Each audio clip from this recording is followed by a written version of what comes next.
ibadah online GPDI City on a Hill. Sebelum kita memulai ibadah kita, ada beberapa hal yang saya rindu untuk ingatkan kita kembali. Yang pertama, mari kita siapkan diri kita. Mari berpakaian yang rapi, yang sopan, dan yang pantas untuk mengikuti ibadah online. Yang kedua, mari kita siapkan tempat. Carilah tempat yang nyaman, yang tenang, yang terbebas dari segala gangguan, agar kita bisa fokus selama mengikuti ibadah. Yang ketiga, mari kita siapkan hati kita. Hindarilah melakukan aktivitas yang lain dan nikmatilah hadirat Tuhan. Ibadah online juga tidak membatasi kita dari memberi yang terbaik untuk Tuhan. Jika saudara tidak memiliki amplop seperti ini, saudara bisa mengumpulkan persembahan ke dalam amplop lain, kemudian menyerahkannya ke gereja. Atau jika saudara berhalangan, saudara bisa menghubungi pihak gereja, kemudian akan ada staf yang mengumpulkan persembahan ke rumah saudara masing-masing. Persembahan juga bisa dilakukan secara online, yaitu dengan cara scan QR Code di sebelah sini. Pembayaran bisa dilakukan melalui OVO, GoPay, maupun Dana. Atau bisa juga dengan transfer ke nomor rekening di bawah ini. Mari kita bersama-sama memuji Tuhan dengan penuh semangat dan mari nikmati hadirat Tuhan. Tuhan Yesus memberkati. Saya mengajak setiap kita bangkit berdiri pagi hari ini. Haleluya. Biar setiap kita mempersembahkan pujian kepada Tuhan. Biar setiap kita mempersembahkan hidup kita, tubuh kita, seluruh keberadaan kita kepada Tuhan pagi hari ini. Haleluya Tuhan. Kami arahkan pandangan kami kepadamu pagi hari ini Tuhan. Kami arahkan hati kami kepadamu. Pujian kami tertuju padamu. Hati kami tertuju padamu. Mata kami memandangmu. Tuhan yang layak. Tuhan yang layak. Tuhan yang layak. Oh, kami bawa pujian, kami bawa syukur kami bawa korban kami. Haleluya. Oh, haleluya.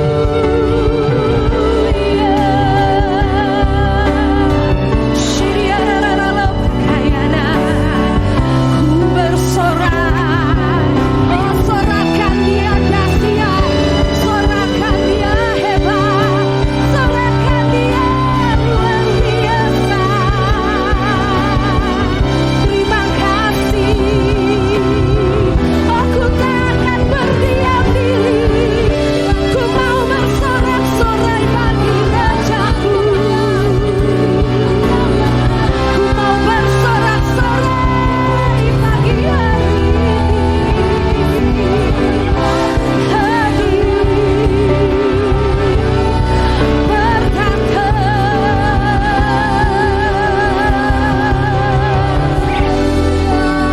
amin. Oh, kami tidak mau berdiam diri Tuhan pagi hari ini, tapi mulut kami mau terus menyatakan kebesaran Tuhan. Setiap kami, seluruh keberadaan kami mau terus lipatkan untuk kami memberi yang terbaik pagi hari ini lewat pujian dan penyembahan kami. Terima kasih Tuhan, biar Kau bersembahyang di atas pujian setiap umat-Mu. Kami siap Tuhan untuk bersorak-sorai bagi Engkau, dan setiap umat yang siap, mari berikan sorak-sorai, nyatakan kebesarannya, katakan haleluya, haleluya, katakan haleluya.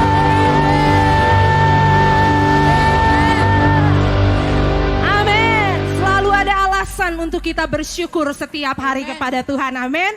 Bolehkah katakan kepada kanan kiri Bapak Ibu Saudara dengan wajah yang tersenyum, selalu ada alasan untuk engkau bersyukur kepada Tuhan. Amin. Haleluya.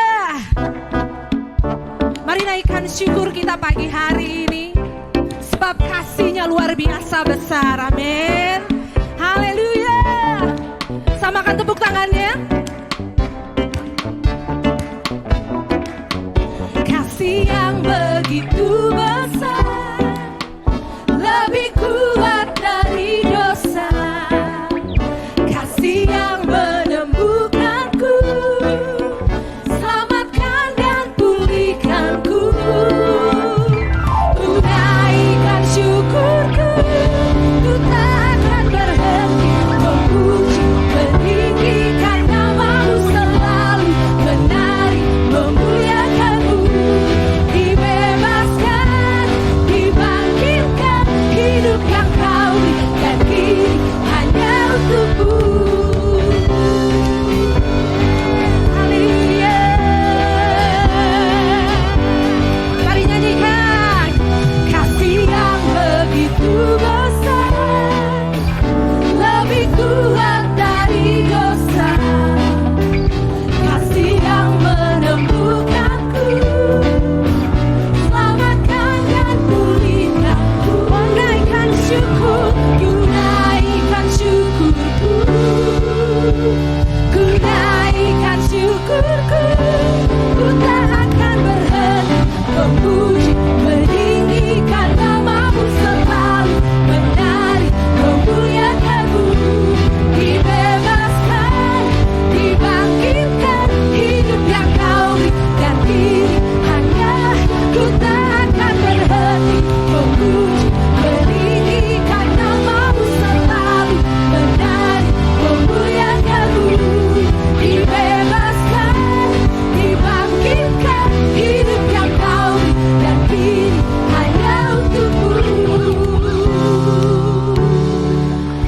Yang bersyukur sama-sama katakan haleluya. Haleluya.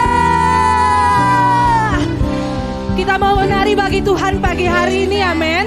Ketika pujian ini nanti bilang ku naikkan syukurku, sama-sama kita akan bergerak ke sebelah kanan saya, sebelah kiri saudara. Oke, saudara ikuti saya. Mari katakan pujian ini, ku naikkan syukurku, ku naikkan syukurku, ku naikkan syukur bagi Tuhan pagi hari ini. Oh haleluya, ku naikkan syukur, oh katakan ku naikkan syukur. Yes, amen, amen. Bolehkah siap kita mengangkat tangan, katakan ku naikkan syukur. Kali lagi ku naikkan syukurku, ku naikkan syukurku, ku naikkan syukurku. Siap saudara bergerak ke sana. Ku tak akan berhenti memuji, meninggikan namamu selalu, menari, memuliakanmu. Dibebaskan, dibangkitkan, hidup yang kau beri dan kini hanya. Sekali lagi tak akan berhenti memuji, meninggikan namamu selalu, menari, memuliakanmu. Dibebaskan, dibangkitkan, hidup yang kau berikan kini hanya untukmu. Hidup yang kau berikan kini hanya untukmu.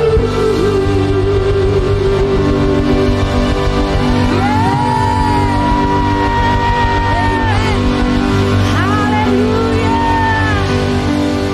Saudara siap untuk bersorak-sorai lebih lagi bagi Tuhan kita, amin. Haleluya. Mari puji Dia dengan tari-tarian. Amin. Terima kasih.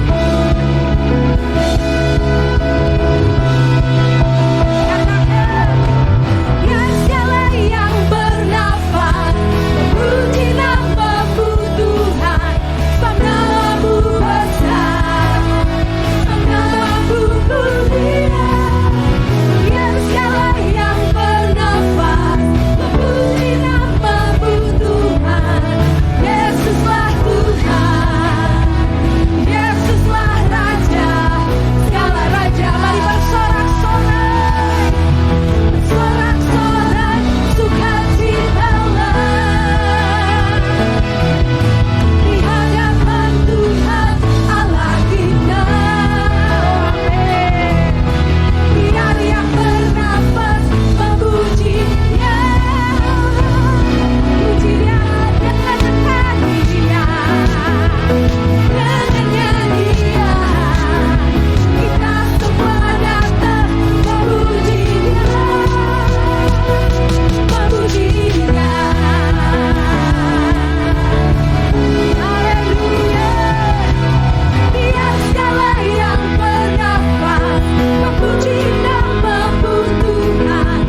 penebusnya. Pujilah Dia dalam cakrawalanya yang kuat. Pujilah Dia karena segala keperkasaannya. Pujilah Dia sesuai dengan kebesarannya yang hebat. Pujilah Dia dengan tiupan sangkakala. Pujilah Dia dengan gambus dan kecapi. Pujilah Dia dengan rebana dan tari-tarian. Pujilah Dia dengan permainan kecapi dan seruling. Pujilah Dia dengan ceracap yang berdenting. Pujilah Dia dengan ceracap yang berdentang. Biarlah segala yang bernafas memuji Tuhan. Haleluya. Mari sama-sama katakan nyanyi. Nyanyi dan bersoraklah bagi Dia. Pujian, hormat, kuasa bagi Raja. Gunung tunduk, laut bergelora, mendengar namamu. Ku bersuka atas perbuatanku, selamanya ku kasihi Engkau Tuhan. Tiada janji setia ada padaku.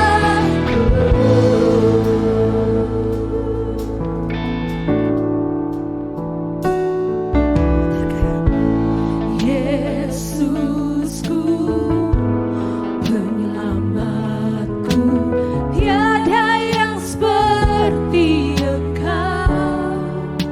Setiap hari ku memuji keajaiban kasih-Mu.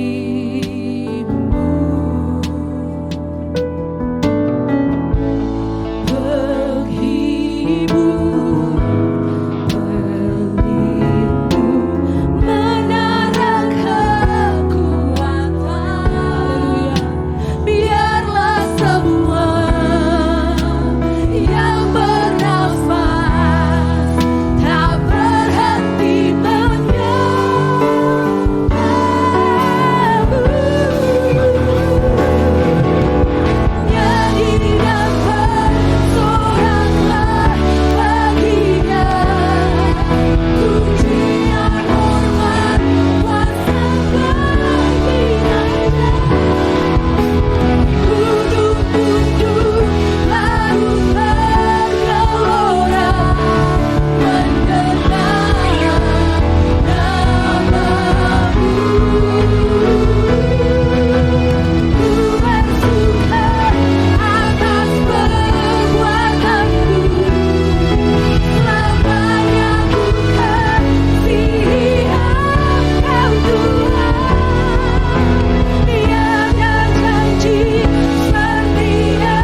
Biar tahtamu dipenuhi pujian umatmu Tuhan.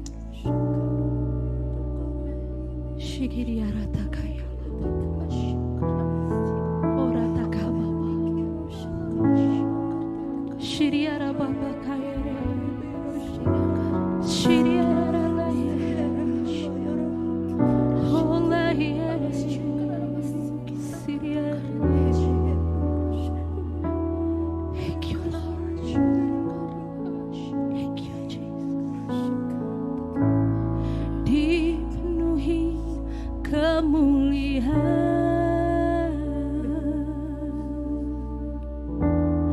dipenuhi pujian, kami berikan padamu Tuhan, korban pujian. Kau saja yang suci, Kau saja yang layak, Kau layak terima glory. Yesus Kau Tuhan,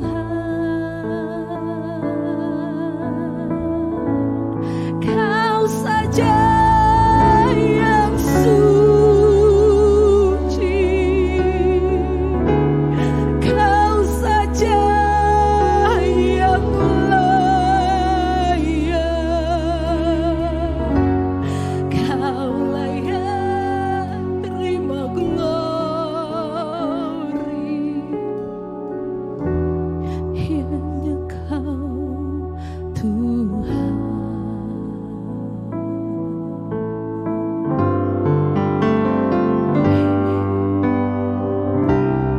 Dipenuhi kemuliaan, dipenuhi pujian. Mari bawa padanya korban pujian. Kami bawa padamu Tuhan, korban pujian. Kau saja yang suci, Kau saja yang layak, Kau layak terima glory.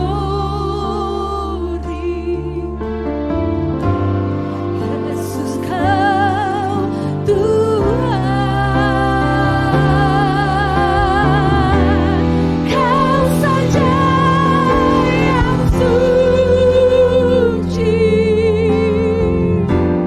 Kau saja yang layak, Kau layak terima glory. Hanya Kau Tuhan. Mari angkat tanganmu kepada Tuhan. Katakan, Kau saja yang suci, Kau saja yang suci, Kau saja yang layak,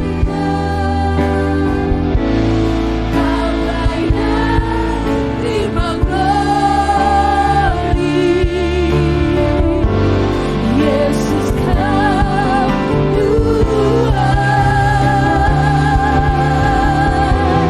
Kau saja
menerima pujian. Sekali lagi katakan amin. Berikan sorak bagi dia. Amin. Haleluya. Haleluya. Silakan duduk Bapak Ibu Saudara sekalian. Ya, shalom. Ini saatnya untuk kita memberikan persembahan. Amin. Sebelum kita memberikan persembahan, mari kita buka satu ayat. Di dalam 2 Korintus pasal yang ke-8 ayat yang ke-2. 2 Korintus pasal yang ke-8 ayat yang kedua. Yang sudah dapat boleh katakan amin. Amin. Saya bacakan untuk saudara ya, 2 Korintus pasal yang ke-8 ayat yang kedua. Selagi dicobai dengan berat dalam pelbagai penderitaan, sukacita mereka meluap dan meskipun mereka sangat miskin, namun mereka kaya dalam kemurahan. Ya, jadi beberapa waktu yang lalu saya pernah baca satu artikel yang judulnya The Best Given. Artikel. Dan ketika dibaca itu ada satu kisah yang menurut saya agak nggak mungkin tapi memang terjadi. Ada seorang bernama Chen Su-chu. Saya kurang tahu, mungkin itu temannya Choi Ying-ching ya. Pak Rudi mungkin tahu. Chen Su-chu adalah seorang penjual sayuran di kota Taitung, Taiwan. Saya nggak tahu, mungkin ada hubungannya dengan Choi Ying-ching, namanya mirip. Tapi ketika Chen kecil itu, dia ketika masih kecil ditinggal oleh ibu dan adiknya. Jadi dia keluarga itu dari 4 ayah ibu dan dia punya adik 1. Ibu dan adiknya meninggal waktu dia itu karena sakit dan mereka nggak punya uang untuk berobat. Jadi adiknya meninggal, ibunya meninggal. Tinggallah dia sama bapaknya, sama ayahnya, dan dia sering membantu ayahnya untuk berjualan sayur di pasar. Dan ketika dia berjualan sayur, dia sering melihat ada anak-anak yang nggak bersekolah karena mereka nggak punya uang untuk sekolah. Di situ dia merasa bahwa kondisi dia seperti itu. Dan dia juga putus sekolah, dia hanya lulus SD mungkin tingkatannya waktu itu. Dan ketika dia lulus SD, dia nggak bisa meneruskan karena dia juga hidup dalam keterbatasan ekonominya. Tapi dia punya mimpi bahwa kasihan anak-anak ini kalau mereka juga seperti saya katanya. Akhirnya dia bertekad sejak saat itu dia ngumpulin uang, dia nyisihin uang untuk membantu anak-anak tersebut. Dan tahun 97 dia mendonasikan sebesar 485 juta rupiah kira-kira dengan kurs saat itu kepada sekolah di mana dia waktu itu bersekolah. Untuk apa? Untuk anak-anak yang miskin tersebut yang nggak bisa sekolah, mereka boleh sekolah dengan gratis. Dan saat itu mungkin saya nggak diceritain bagaimana kondisinya saat itu si Chen ini. Mungkin dia sedang jadi orang yang sukses waktu itu. Dan kemudian beberapa tahun kemudian, nggak berselang lama, dia mendonasikan 2,2 miliar rupiah. Setara dengan 2,2 miliar rupiah untuk bikin perpustakaan. Supaya di kampungnya itu semua pada melek supaya bisa belajar dan mereka supaya tahu bahwa pengetahuan-pengetahuan yang ada saat itu, dia rindu untuk bikin satu perpustakaan. 2,2 M. Saya di situ nggak dikasih tahu juga dia gimana sih hidupnya, tapi dengan kondisi dia memberi 480 juta, kemudian 2,2 M dalam waktu dekat, saya percaya dia orang yang sukses saat itu. Nggak tahu gimana ceritanya. Tapi ternyata dia setelah itu mengadopsi 3 anak di sekolah itu supaya disekolahkan, dibiayai hidupnya. Dan setiap tahun dia rutin pasti ngasih uang ke sekolah itu untuk terus berjalan apa yang jadi visi dalam hidupnya. Dan ternyata apa yang terjadi ketika reporter itu wawancara ke rumahnya masih sama seperti dulu.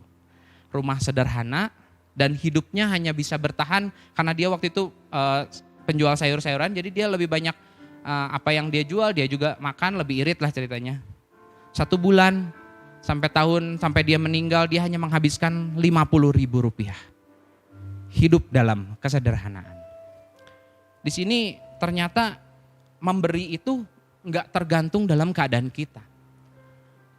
Kita sedang diberkati, kita sedang dalam keadaan yang susah atau apapun. Tuhan katakan bahwa memberi itu, tadi di sini katakan yang di ayat yang itu, di ayat yang kedua tadi dikatakan, meskipun mereka dalam keadaan penderitaan, tapi sukacita mereka meluap. Mereka kaya, meskipun mereka miskin, tapi mereka kaya dalam kemurahan. Kenapa sih kok jemaat di Makedonia ini bisa seperti itu? Ketika mereka sedang kesusahan, justru mereka sukacita dan mereka memberi lebih daripada biasanya. Kalau saudara tahu di kisah Alkitab yang lain, janda miskin, kenapa sih kok dia bisa memberi lebih banyak daripada orang yang kaya? Mungkin secara jumlah enggak lebih banyak. Tapi saya percaya jemaat di Makedonia dan janda yang miskin itu, mereka percaya bahwa mereka kenal kasih karunia Tuhan kita. Di ayat yang ke-9, 2 Korintus 8 ayat ke-9, karena kamu telah mengenal kasih karunia Tuhan kita Yesus Kristus, bahwa Ia yang oleh karena kamu menjadi miskin, sekalipun Ia kaya, supaya kamu menjadi kaya, dan karena kemiskinannya. Saya percaya Tuhan kita adalah Tuhan yang luar biasa. Dia yang rela berkorban, dia yang rela jadi miskin meskipun dia kaya, supaya kita jadi kaya. Saya juga percaya ketika kita harus memberi, mungkin ada tantangan janji iman. Oh, Natal kita begitu besar jumlahnya. 80 juta itu untuk apa? Tapi ketika kita tahu kasih karunia Tuhan, apa yang sudah Tuhan kerjakan buat kita. Saat ini mungkin kita gak pernah hitung-hitungan lagi. Karena kekurangan bukanlah halangan untuk kita memberi kepada Tuhan. Apapun kondisi kita saat ini.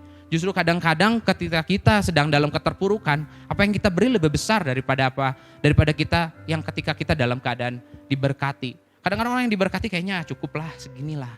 Tapi ketika dalam keadaan susah, rasanya seperti memancing berkat. Tapi Tuhan katakan di sini bukan memancing berkat. Tapi Tuhan katakan gak ada halangan, mau diberkati, mau keadaan susah atau kaya. Semua wajib memberi karena kita harus mengenal kasih karunia Tuhan. Amin. Mari kita angkat persembahan kita. Haleluya Tuhan Yesus, terima kasih Tuhan. Buat waktu yang kau sediakan buat kami Tuhan. Saat ini kami akan memberikan persembahan. Ini bukti dari kasih kami kepadamu Tuhan. Kami percaya kondisi apapun tidak menghalangi kami untuk memberi kepadamu Tuhan. Biar kami boleh seperti jemaat di Makedonia Tuhan. Apapun kondisi kami tetap memberi yang terbaik kepadamu. Terima kasih Tuhan, biar kiranya Engkau melihat setiap tangan-tangan yang terangkat, setiap persembahan yang akan diberikan, biar ini boleh menjadi dupa yang harum di hadapan-Mu dan boleh memperlebar kerajaan-Mu. Terima kasih Tuhan, kami mau beri persembahan ini hanya di dalam nama Tuhan Yesus.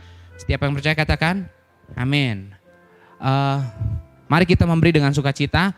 Sambil kita memberi mungkin saya akan sedikit beri pengumuman. Ada slide-nya nggak ya? Nggak ada ya? Oke. Sorry.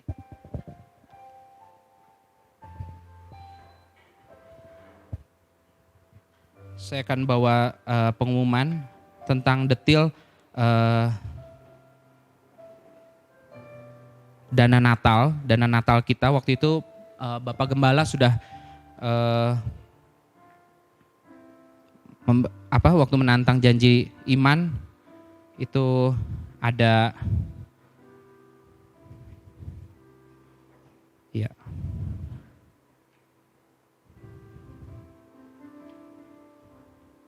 Waktu menantang janji iman itu ada angka 80 juta dan 80 juta itu untuk apa? Saya sebagai ketua panitia Natal tahun ini, saya juga baru tahu barusan. Jadi saya akan memberikan detailnya. Apa saja yang diperlukan untuk dana Natal tahun ini. Ya, yang pertama itu adalah untuk konsumsi tentunya sebesar 20 juta. Konsumsi itu untuk apa? Untuk Natal dan Tahun Baru. Serta ada juga untuk inventaris gereja. Gereja itu butuh motor saudara. Jadi itu sebesar 10 juta. Kita beli yang second aja tapi yang bagus. Kemudian setelah itu ada souvenir Natal sebesar 8.550.000. Kemudian ada juga Ini catatan saya hilang saudara, jadi seingat saya ya, catatan saya ada di handphone yang satu. Dan kemudian ada uang kita kita akan membuat filmnya mungkin nanti kita akan tonton sama-sama bareng-bareng. Film ini sebesar, dan acara untuk acara Natal itu sebesar 12,5 juta. Kemudian ada perlengkapan sebesar 3 juta, dekorasi 3 juta. Kemudian untuk kita Natal bukan hanya untuk kita saja, tapi kita juga Natal untuk berbagi dengan sesama kita.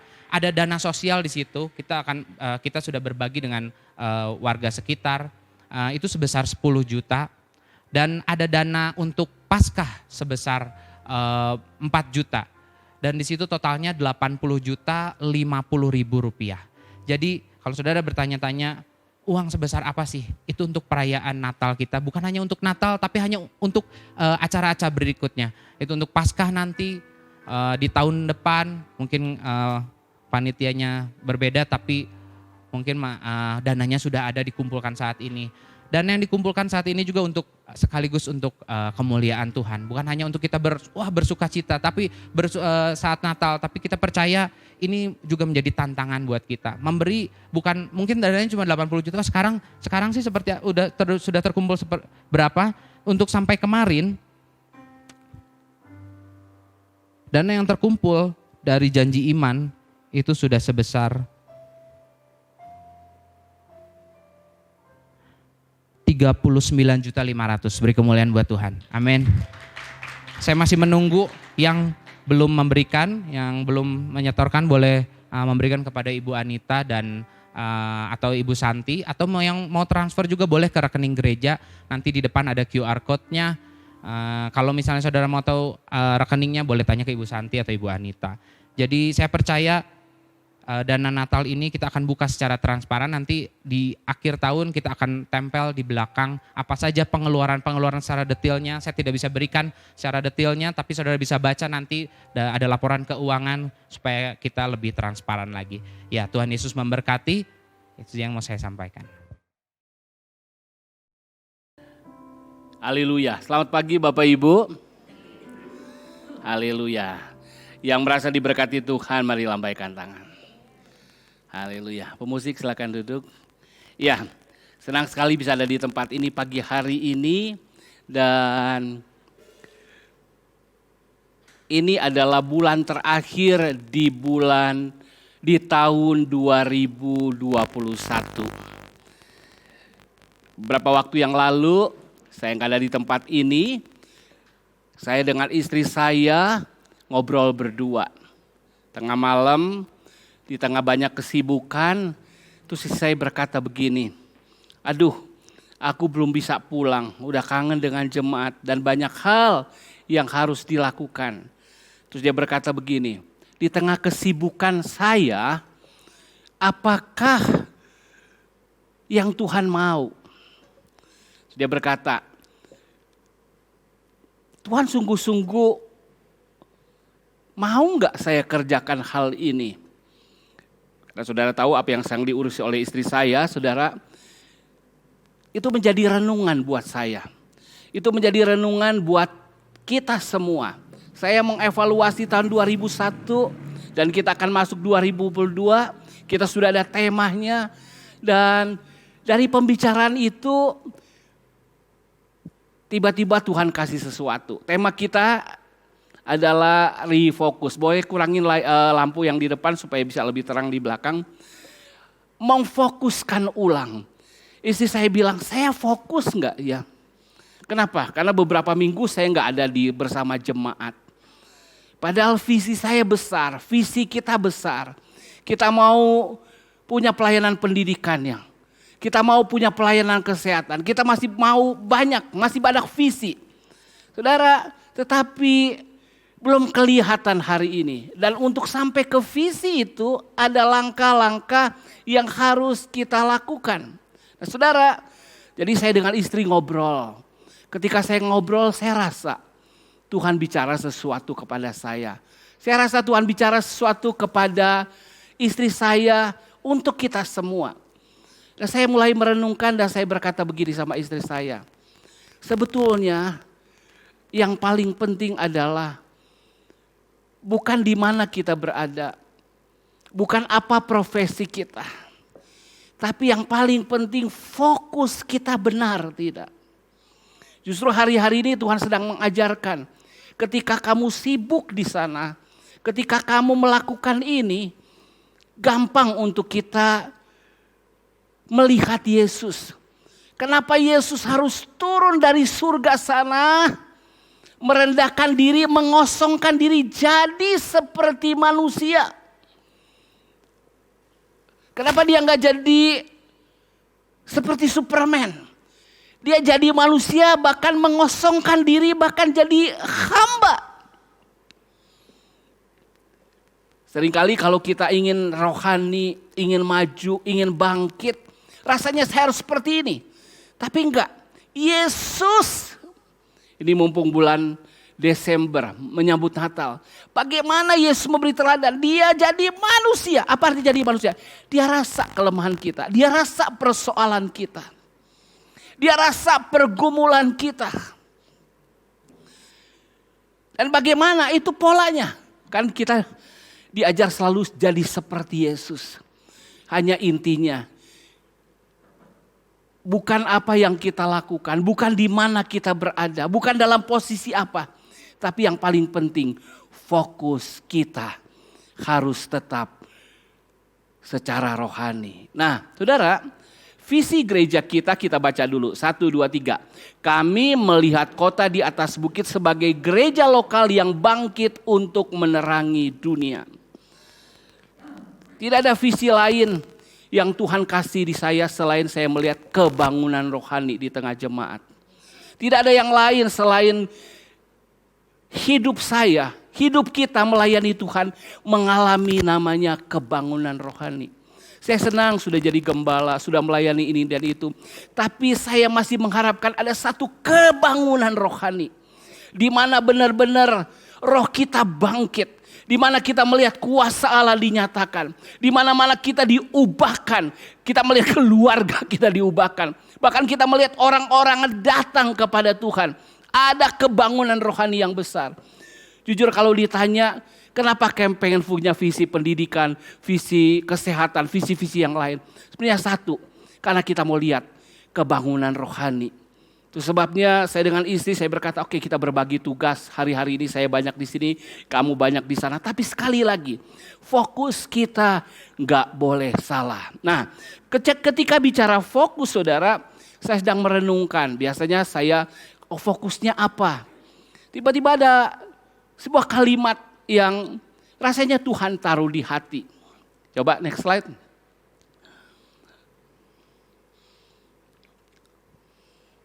Oke, nggak bisa sama ya layar di sana sama layar di sini ya. Oke. Allah benar cinta aku benar cinta dikau. Ya, ini boleh lampu di belakang dikurangin supaya ini lebih terang. Ya, nggak bisa dimatiin yang belakangnya. Oke. Allah benar cinta aku benar cinta dikau. Saudara, saya berdoa semua kita mengalami ini. Hanya ketika kita sungguh-sungguh mengalami benar-benar cinta Allah kepada kita, maka kita pun akan benar-benar cinta kepada Tuhan. Dikaunya bisa pertama Tuhan dan akhirnya kita bisa mengasihi sesama. Tetapi saudara, yang saya ketemukan masih banyak jemaat yang seperti ini. Jika ABCD, next slide. Maka ABCD. Jika Allah benar cinta daku, barulah atau maka aku akan benar-benar cinta dikau ya Tuhan. Masih banyak saya lihat ternyata kenapa kita belum masuk dalam kebangunan rohani. Karena di depannya malu pakai jika. Jika Allah benar cinta daku. Kata jika ini menunjukkan apa saudara? Menunjukkan kurang iman. Menunjukkan bahwa kita nggak percaya sungguh. Artinya apa? Kita nggak dalam kebangunan rohani. Kelihatannya masih oke-oke aja jika.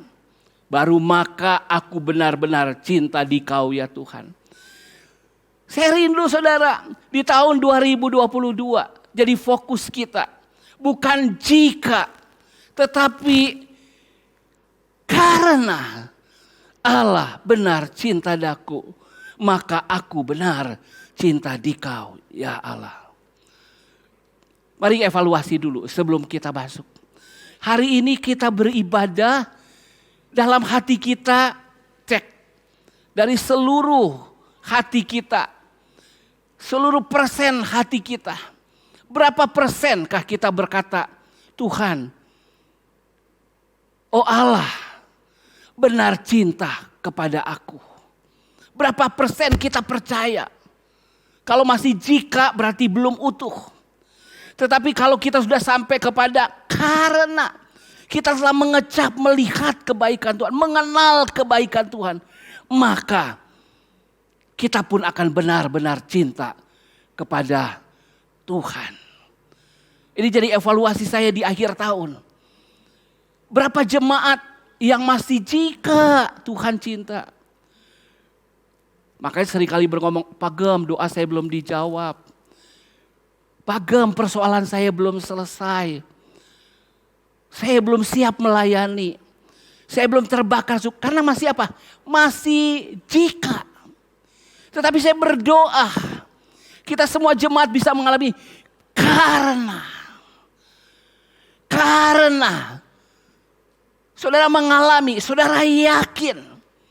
Ataupun kalau belum saudara alami semuanya, tapi saudara yakin. Allah benar cinta Daku. Allah benar cinta Daku. Maka tidak bisa tidak. Aku benar cinta Dikau ya Allah.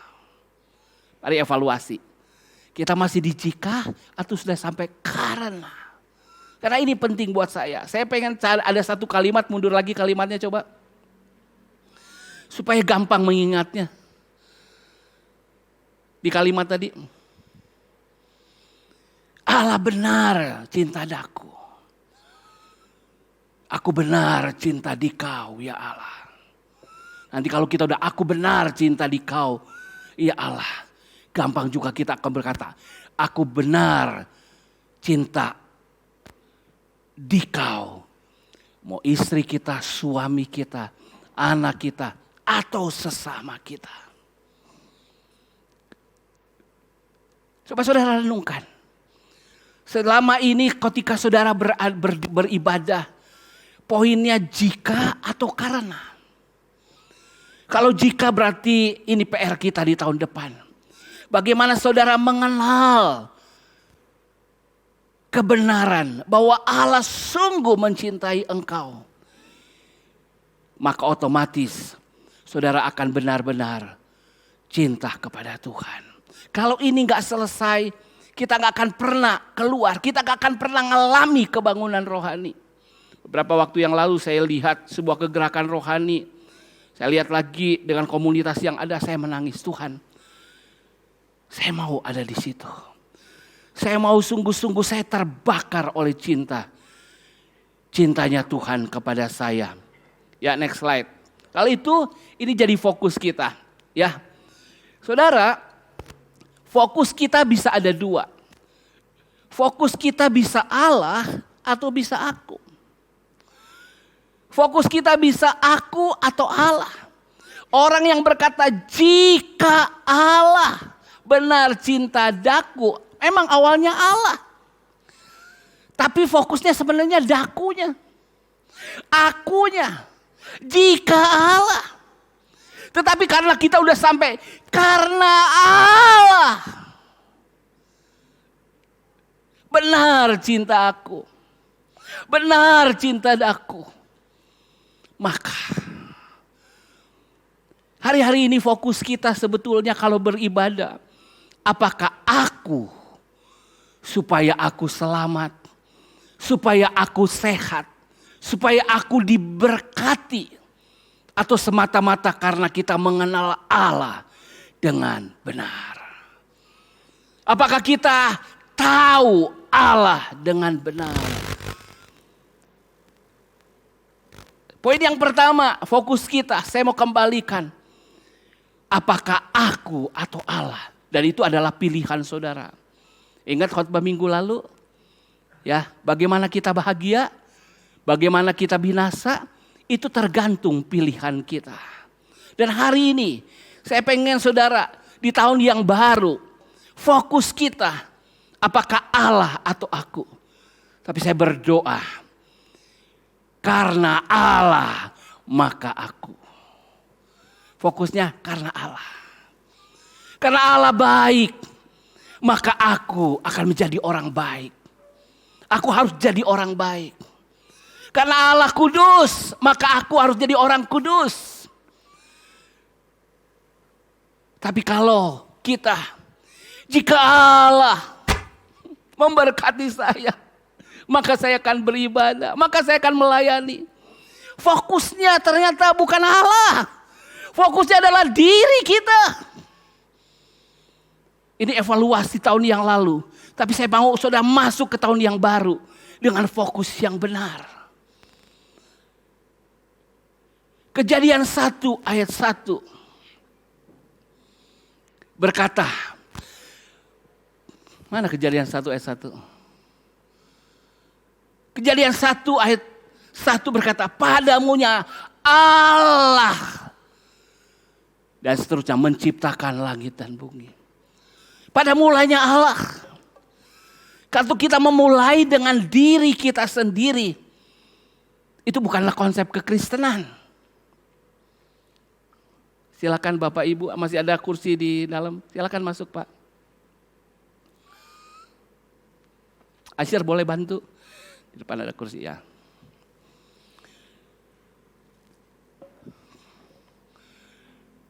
Fokusnya jika Allah maka aku, berarti fokusnya aku.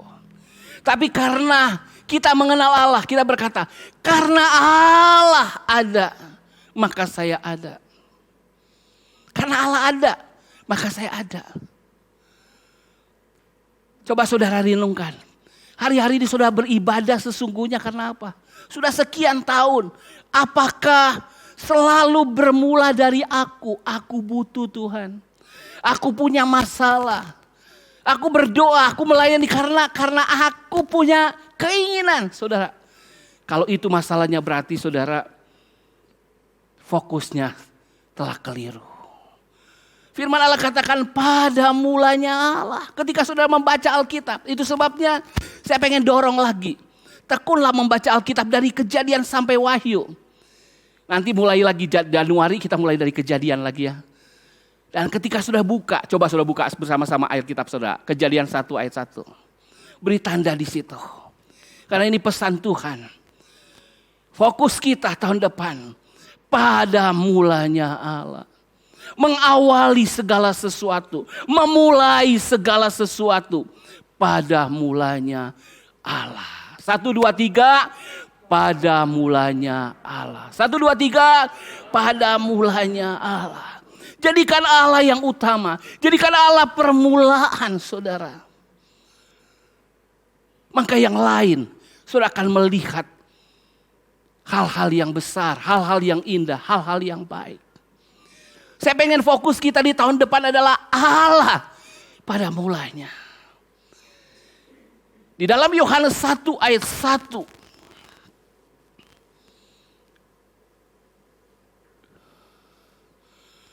Pada mulanya adalah firman. Amin.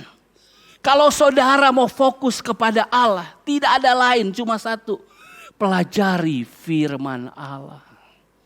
Kada. Pelajari firman Allah. Kenali firman Allah.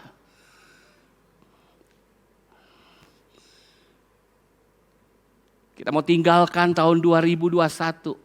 Masuk 2022. Saya mau awali saudara. Saya mau kasih tema kita, kenapa tema Natal kita refocus. Karena refocus, karena setiap Natal biasanya Tuhan beri panduan untuk tahun depan. Dan tema Natal kita adalah refocus. Fokus yang pertama adalah Allah. Bagaimana kita mengenal Allah? Pada mulanya adalah firman. Apakah saudara mengawali hari dengan firman?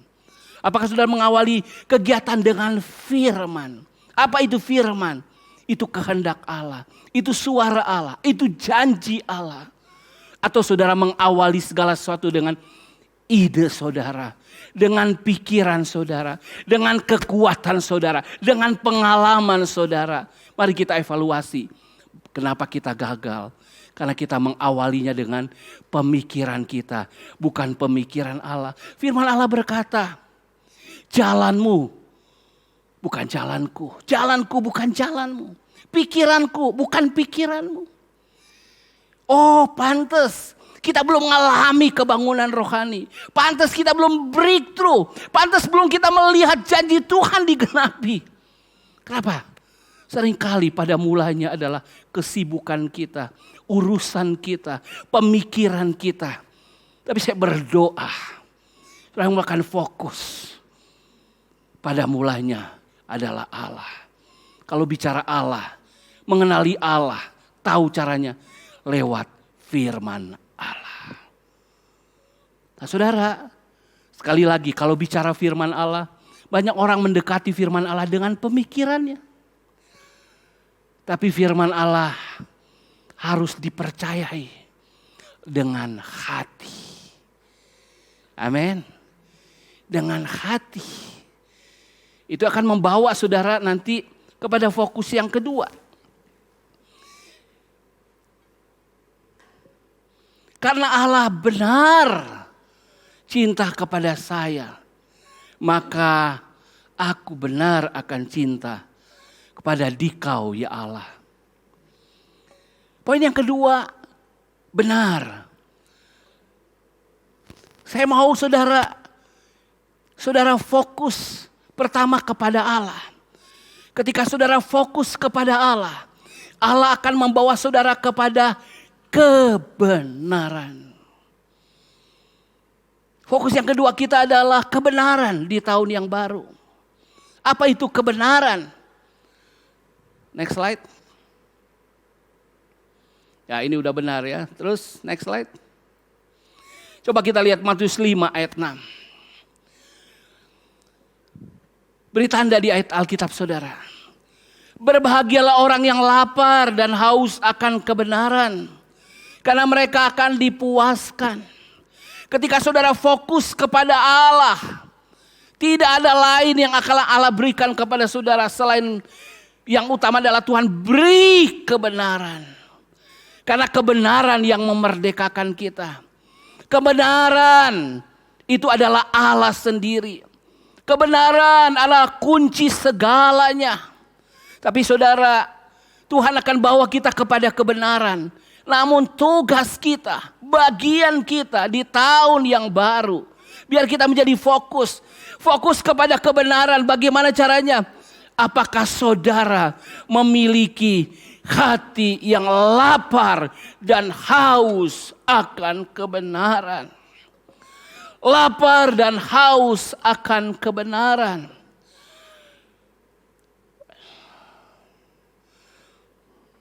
Istri saya kalau udah kerja, dia sampai lupa makan. Jadi ada orang-orang kalau kerja sama saya pernah ngomong, kalau Kalisa mah kerja. Tapi kalau Kak Rudi waktunya makan dulu. Senang rupanya sama saya untuk makannya. Untuk kerjanya lebih senang sama istri. Karena lebih gesit, lebih cepat. Nah saudara, kemarin saya lapar sekali saudara. Dia bilang, ayo kita makan dulu, kepala saya mulai pusing. Apa yang terjadi? Saya berusaha, saya cari. Kalau enggak GoFood, kalau enggak siapa yang terdekat. Oh ini enak. Wah, saya berusaha. Saudara, kalau kita lapar akan sesuatu, haus akan sesuatu, kita akan mencari. Ada orang lapar dan haus akan jabatan, dia akan kejar. Ada orang lapar dan haus akan pendidikan, dia akan kejar. Akan ada orang lapar, haus akan dia akan kejar. Nah sekarang kita evaluasi. Apakah kita lapar dan haus akan kebenaran? Ketika kita mengenal Allah lewat firman-Nya, kita dapat janji-janji Allah. Kita dapat semua rencana Allah dalam hidup. Kita dapat semua kehendak Allah. Firman Allah berkata, rancanganku adalah damai sejahtera. Hari depan yang penuh harapan. Tapi apakah kita sungguh-sungguh menghauskan, lapar akan haus itu dan akan hal itu? Itu akan terlihat dari mana saudara? Dari kesungguhan saudara dengan Tuhan. Saya evaluasi lagi, Tuhan saya berdoa. Saya rindu kebangunan rohani. Tapi ketika saya lihat doa saya lihat itu bukan doa haus dan lapar.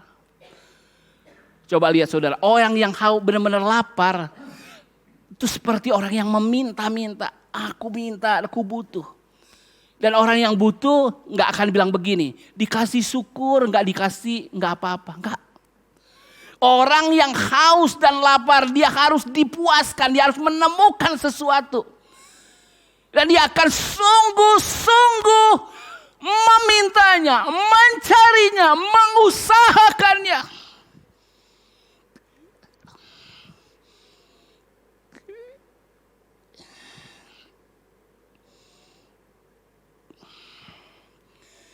Ketika kita mulai biasa bangun doa pagi,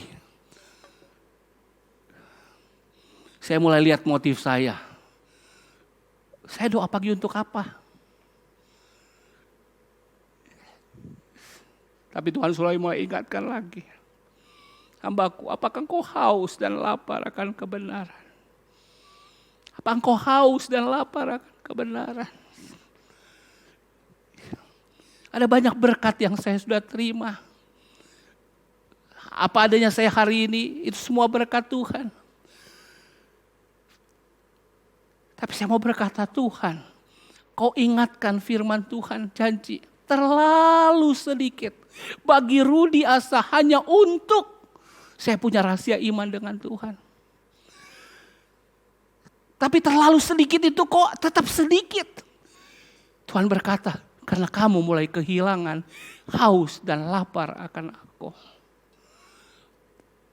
Kamu berdoa seadanya. Ingat gak dulu ketika kamu haus dan lapar. Kamu dengan mudah sujud. Kamu dengan mudah tersungkur, mudah angkat tangan. Mudah engkau berlutut, mudah untuk tiarap Tuhan. Tuhan lawat aku Tuhan.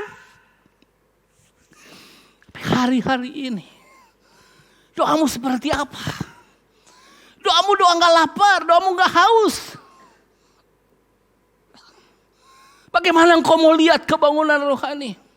Bagaimana engkau mau lihat terobosan? Kesungguhan hatimu seperti apa?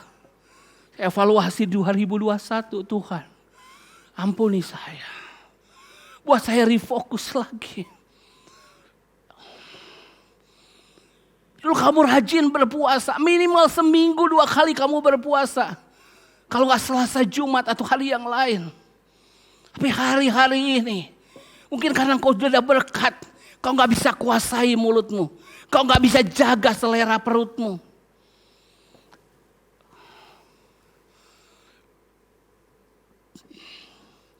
Itu saya ingatkan, ketika saya sungguh-sungguh haus dengan Tuhan. Saya cuma lihat saya, lagi apa? Lagi baca firman. Ketika lagi baca firman, air mata sudah berlinang-linang.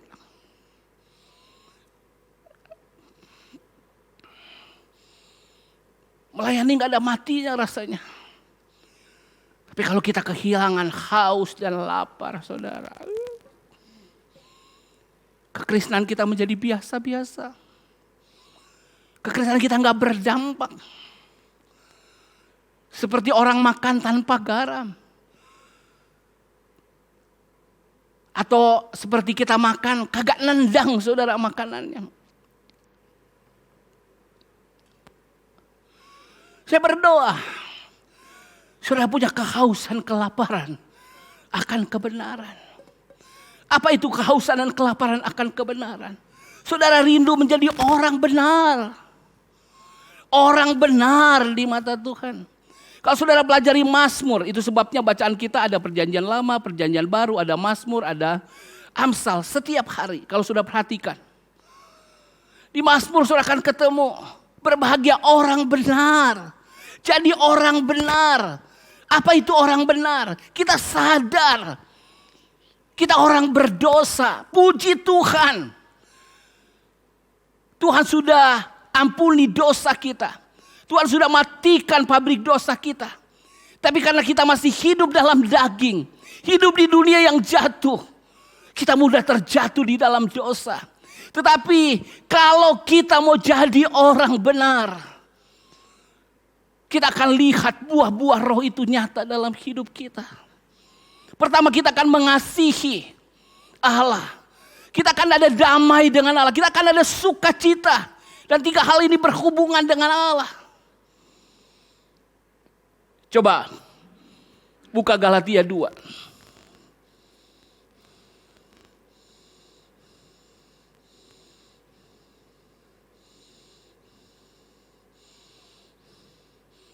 Galatia 5 ayat 22. Ketika saudara rindu kebenaran, karena saudara fokusnya kepada Allah, saudara mulai akan diubahkan oleh Tuhan. Ada kasih, ada sukacita, ada damai sejahtera. Itu hubungan saudara dengan Allah. Berikutnya saudara akan punya kesabaran, akan punya kemurahan, kebaikan kepada orang lain. Saudara akan sabar dengan orang lain. Saya berdoa di tahun 2021, saudara akan mulai berkata, Tuhan, aku semakin akan menerima kasih-Mu. Aku akan semakin tinggal dalam damai-Mu. Aku akan fokus sukacita di dalam Engkau. Itu berhubungan dengan Tuhan. Namun berikutnya, ketika aku berhubungan dengan orang, aku akan lebih sabar.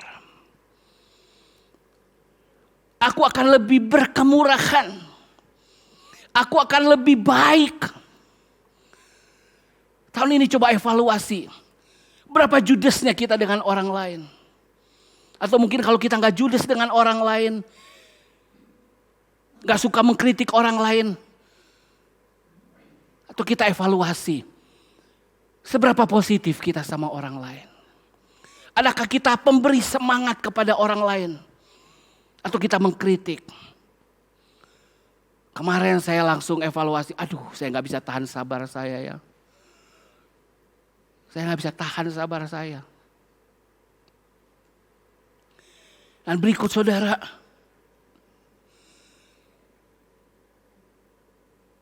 Kesetiaan.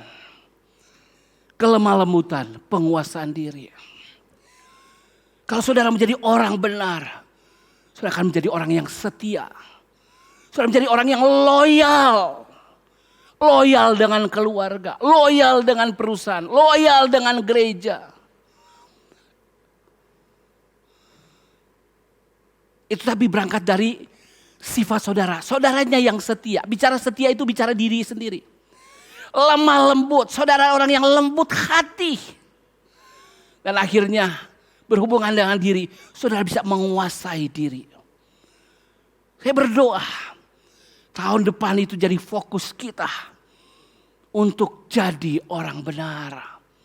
Dengan haus dan lapar Tuhan, biar tambah hari, tambah cinta Yesus, tambah hari, tambah benci dosa. Itu artinya haus dan lapar akan kebenaran. Atau saudara sibuk bangun pagi-pagi sudah pikirkan bisnis saudara, usaha saudara. Rumusnya selalu sama. Cari dahulu kerajaan Allah dan kebenarannya. Maka semuanya itu ditambahkan kepadamu. Itu fokus kita yang kedua. Fokus kita yang ketiga. Next slide. Karena Allah benar cinta daku, maka aku benar cinta di kau.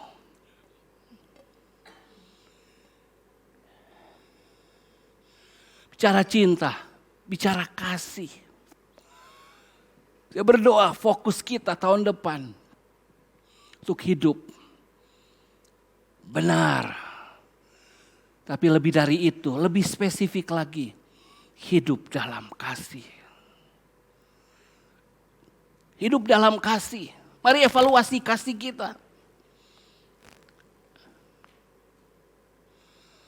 Markus 12 ayat 30 berkata begini, kasihilah Tuhan Allahmu dengan segenap hatimu, dan dengan segenap jiwamu, dan dengan segenap akal budimu, dan dengan segenap kekuatanmu. Kenapa kita diminta mengasihi Tuhan dengan segenap keberadaan kita? Bukankah karena kita telah melihat kasih-Nya, karena kita telah mengalami kasih-Nya, karena begitu besar kasih Allah akan dunia ini sehingga diberikan anak tunggalnya, supaya siapa yang percaya kepadanya tidak binasa, melainkan beroleh hidup yang kekal. Dan bagaimana kasih itu? Allah meninggalkan segala kemuliaannya. Dia turun merendahkan diri jadi manusia, jadi hamba, bahkan taat sampai mati di kayu salib. Kenapa dia perlu mati? Karena kasih kepada kita. Tapi kalau saudara berkata jika Allah mengasihi, saudara lupa dia sudah mati bagi saya dan saudara. Haleluya. Hari ini kita perjamuan. Saudara siap? Persiapkan roti dan air anggur saudara.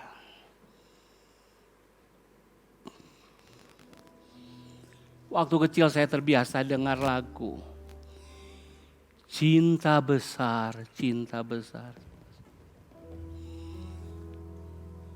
Lagunya sederhana, cuma berkata, cinta besar, cinta besar, cintanya Allah yang sangat besar, cinta besar. Mari kita berdiri, katakan cinta besar, cinta besar, cintanya Allah yang sangat besar, cinta besar. Saya mau berdoa, setiap kita, kenapa harus kita kembali fokus kepada kasih Allah, fokus untuk hidup dalam kasih, karena Dia lebih dahulu mengasihi kita.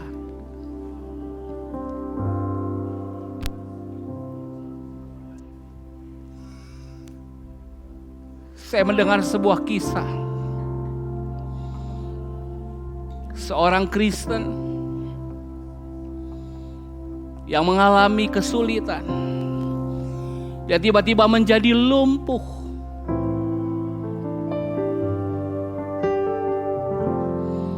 Dan dia membaca firman Allah. Dia berdoa supaya dia disembuhkan. Dia beriman. Setiap KKR dia datang.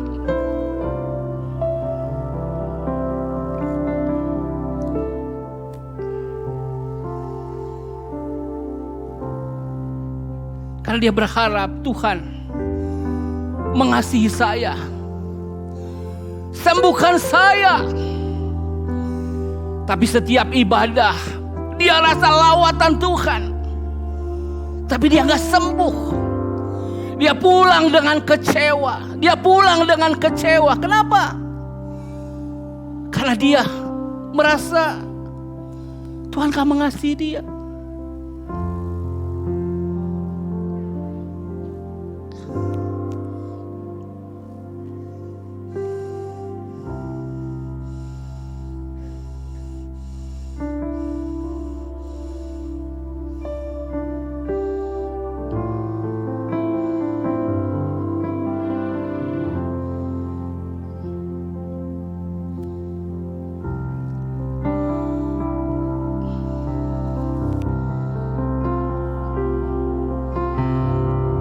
Saya nggak tahu hari-hari ini saudara mungkin berkata, Tuhan, jika Tuhan benar cinta saya, tolong sembuhkan saya, tolong berkati saya.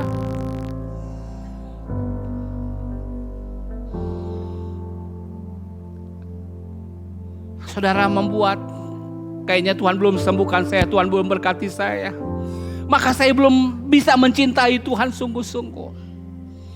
Nah, si orang tadi yang saya katakan, dia lumpuh dari leher ke bawah. Dia beriman, tapi dia gak dapat kesembuhan. Tiba-tiba dia disadarkan ayat ini, Markus 2. Manakah lebih mudah mengatakan kepadamu orang lumpuh ini, dosamu sudah diampuni, atau mengatakan, bangunlah, angkatlah tilammu dan berjalanlah.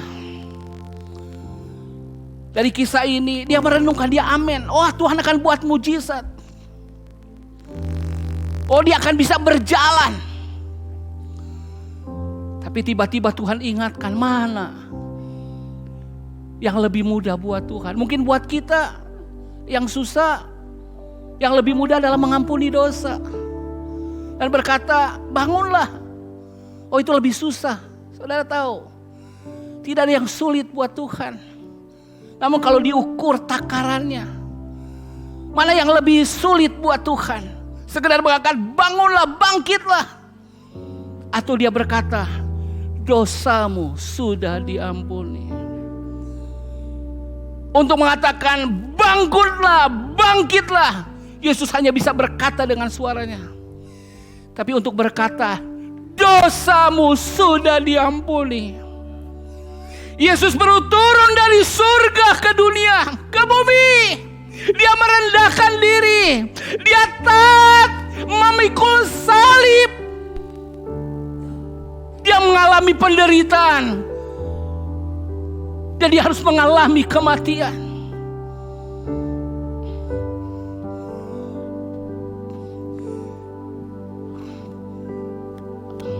Seringkali kita mengukur cinta Tuhan. Tuhan, kalau Tuhan berkati saya dengan ini dan itu, saya tahu cinta Tuhan.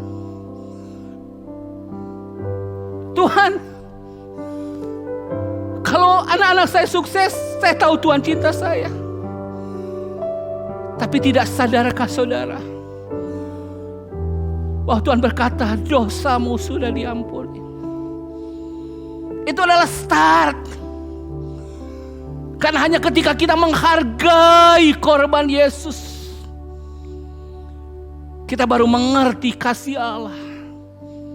Dan dari sini,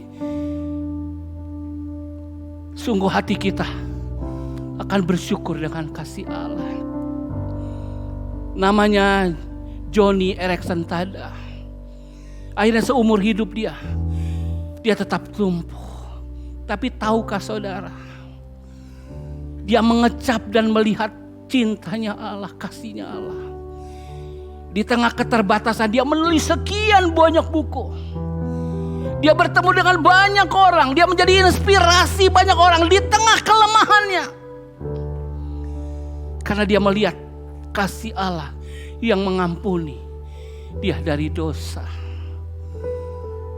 Pagi hari ini, sebelum saudara mengalami kasih Allah, memahami kasih Allah yang lebih besar, saya cuma berdoa, saudara ingat lagi, kenapa kita harus mengasihi dia dengan segenap hati, dengan segenap jiwa, dengan segenap akal budi, dengan segenap kekuatan.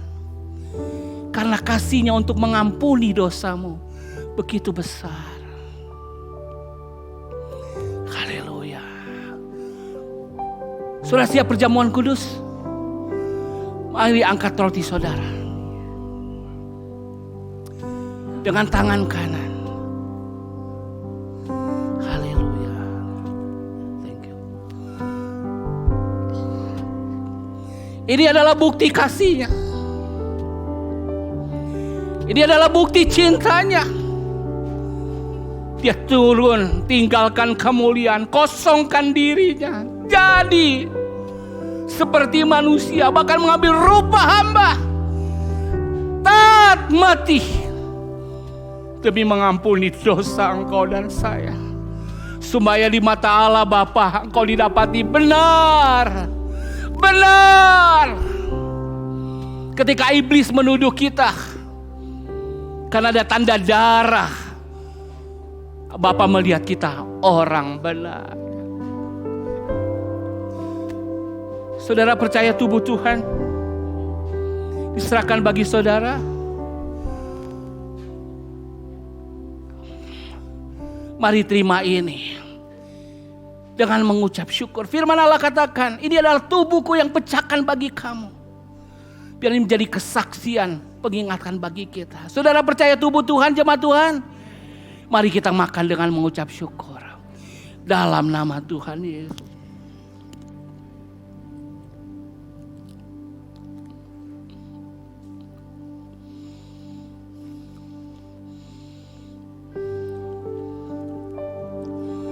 Haleluya. Pegang cawan dengan tangan kanan. Demikian juga Tuhan mengambil cawan. Dia berkata, ini perjanjian baru yang dimeteraikan oleh darahnya. Perbuat ini setiap kali kita minum jadi peringatan akan Tuhan. Jadi peringatan bahwa Dia sungguh mengasihi kita. Dia mengampuni dosa kita. Saudara percaya darah Tuhan dicurahkan bagi kita semua? Mari kita minum dengan mengucap syukur. Dalam nama Tuhan Yesus.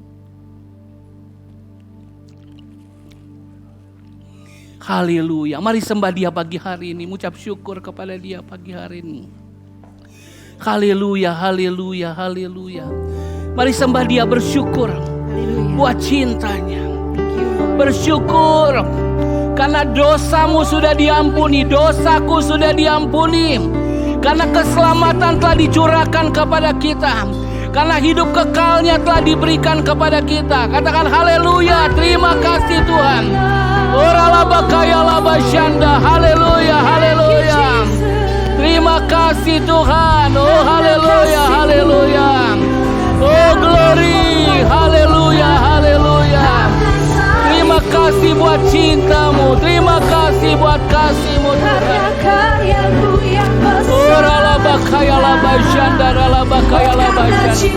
Haleluya, haleluya, haleluya, haleluya, haleluya. Haleluya. Terima kasih Tuhan. Oh haleluya, haleluya.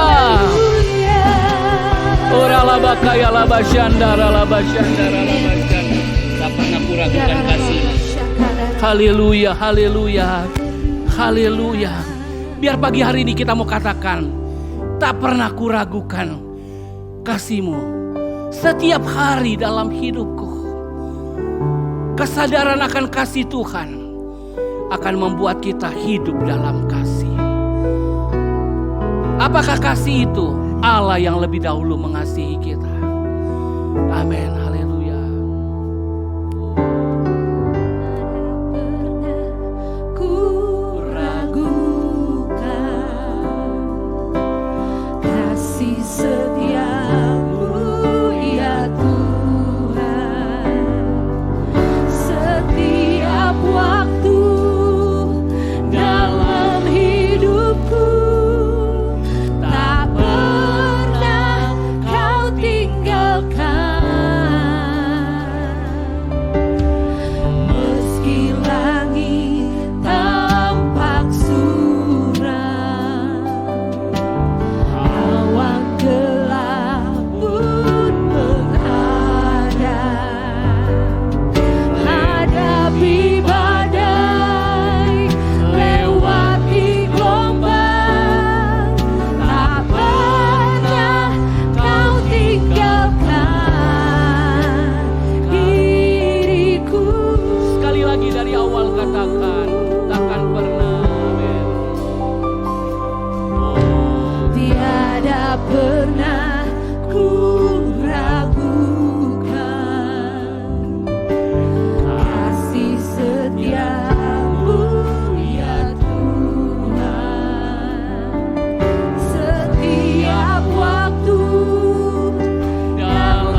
Kami berdoa pagi hari ini bahwa iman kami tidak akan goyah kepada kasih-Mu yang besar.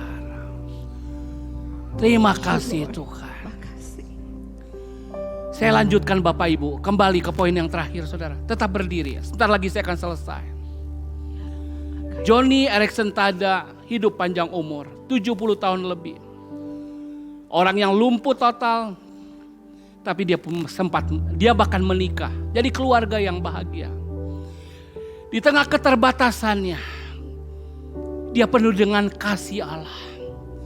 Dia penuh dengan damai sejahtera surgawi. Dia penuh dengan sukacita yang tidak terkatakan. Itu sebabnya dia menjadi berkat banyak orang. Tuhan pakai di tengah kelemahannya. Tapi dia boleh lihat kemuliaan Tuhan. Saya tidak tahu apa pergumulan saudara. Apa persoalan saudara. Tapi jika ada kasih Allah buat saudara, Tuhan akan mengubah hidup saudara. Apa fokus kita tadi tahun ini? Kembali lagi ke slide tadi. Pertama, fokus kita adalah Allah. Yang kedua, fokus kita adalah kebenaran. Yang ketiga, fokus kita adalah kasih. Dan yang terakhir, next slide. Karena Allah benar cinta daku, maka aku benar cinta dikau. Dikau yang pertama tadi adalah Allah. Tapi dikau yang berikutnya adalah sesama kita. Mari kita baca ayat ini sama-sama. Next slide. 1, 2, 3. Dan hukum yang kedua ialah kasihilah sesamamu manusia seperti dirimu sendiri. Tidak ada hukum lain yang lebih utama daripada kedua hukum ini. Balik satu slide. Karena Allah benar cinta daku. Karena kasih-Nya aku telah berubah. Hidup dalam kebenaran, semakin serupa dengan Allah. Menghasilkan buah-buah kebajikan, buah-buah roh. Dan aku hidup oleh kasih. Hidup karena kasih. Hidup di dalam kasih. Aku mengasihi. Aku merasakan. Dan aku merasakan dikasihi. Maka aku mengasihi dikau ya Allah. Tapi tidak cukup sampai di situ saudara. Aku juga mengasihi dikau sesamaku. Siapa itu sesamaku? Saudaraku, setubuhku, sekeluargaku, sebangsaku, sesama manusia. Saudara, saya cuma berdoa pagi hari ini. Fokus kita adalah jiwa-jiwa yang terakhir. Hari ini saya evaluasi berapa jiwa yang saya sudah bawa kepada Tuhan. Karena kalau saudara mau hidup dalam kebangunan rohani, cuma ada satu, ada jiwa-jiwa baru yang diselamatkan. Ketika kita berhadapan dengan seseorang, gampang untuk berkata kepada istri, dikau.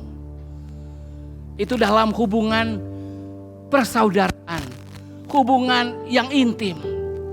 Tapi bisakah kita ngomong kepada orang di tetangga kita, dikau? Saya berdoa Tuhan mengubah hati kita. Penuh dengan kebenaran, penuh dengan kasih. Sebagaimana kita mengasihi diri kita, kita gak mau binasa. Kita juga mengasihi sesama mereka yang belum kenal Tuhan. Maka kita akan menjadi pemenang-pemenang jiwa. Jadi katakan bersama saya, fokus saya di 2022, 1, 2, 3. Adalah Allah, adalah kebenaran, adalah kasih, adalah jiwa-jiwa. Mari kita berdoa. Kalau keempat fokus ini ada dalam hidup kita, rencana Tuhan dalam hidup kita digenapi. Kita ada dalam kebangunan rohani. Seperti visi kita. Kita melihat gereja lokal yang bangkit untuk menerangi dunia. Mari bawa diri saudara sekali lagi kepada Tuhan. Bawa diri saudara sekali lagi kepada Tuhan. Tuhan, biar aku fokus dengan 4 hal ini. Fokus dengan Allah, fokus dengan kebenaran, fokus dengan kasih, dan fokus dengan jiwa-jiwa. Biar Tuhan tolong kita untuk refocus di tahun yang baru. Mari bawa diri saudara kepada Tuhan pagi hari. Kami membawa diri kami kepadamu. Kami membawa hati kami. Kami membawa jiwa kami. Kami membawa tubuh kami. Kami membawa seluruh keberadaan kami. Untuk kami fokus kepadamu. Oh, biar kami Tuhan, sungguh Tuhan, mengalami karena Engkau mengasihi kami. Karena Allah benar cinta daku, maka aku benar cinta di Kau ya Allah. Cinta di Kau ya sesama. Aku berdoa Tuhan, mari bawa hidupku untuk fokus kepada Engkau. Dan jadikan aku sesuai dengan kehendak-Mu. Terima kasih Tuhan. Biar digenapi firman-Mu. Siapa yang mencari kerajaan Allah dan kebenarannya, semuanya ditambahkan kepadamu. Dan hamba berdoa apapun persoalan jemaat, apapun pergumulan jemaat, kalau jemaat memfokuskan diri kepada yang Kau fokuskan, maka jemaat akan melihat kebaikan dan kemurahan Tuhan. Terima kasih Tuhan. Kami syukurkan untuk firman Allah. Kami syukurkan untuk tuntunan bagi tahun depan bagi kami. Terima kasih Tuhan. Di dalam nama Yesus kami syukurkan. Tadakan kedua belah tanganmu jemaat, terimalah berkat. Kasih Allah Bapa, kasih karunia Yesus Kristus, persekutuan penyertaan Allah Roh Kudus di dalam nama Tuhan Yesus Kristus. Memberkati seluruh keberadaanmu, roh, jiwa, tubuhmu terpelihara sempurna. Sampai kedatangan Yesus kali yang kedua. Dibuatnya engkau jadi kepala bukan ekor, terus naik bukan turun. Diutusnya engkau menjadi garam dan terang dunia ini, pembangun kota di atas bukit. Biarlah fokus hidupmu kepada Allah, kepada kebenaran, kepada kasih, kepada jiwa-jiwa. Diketahui semakin banyak orang dan mereka memuliakan Bapamu di surga. Dan setiap orang yang mau fokus dalam hidupnya, katakan amin. Mari sorak-sorai bagi Tuhan.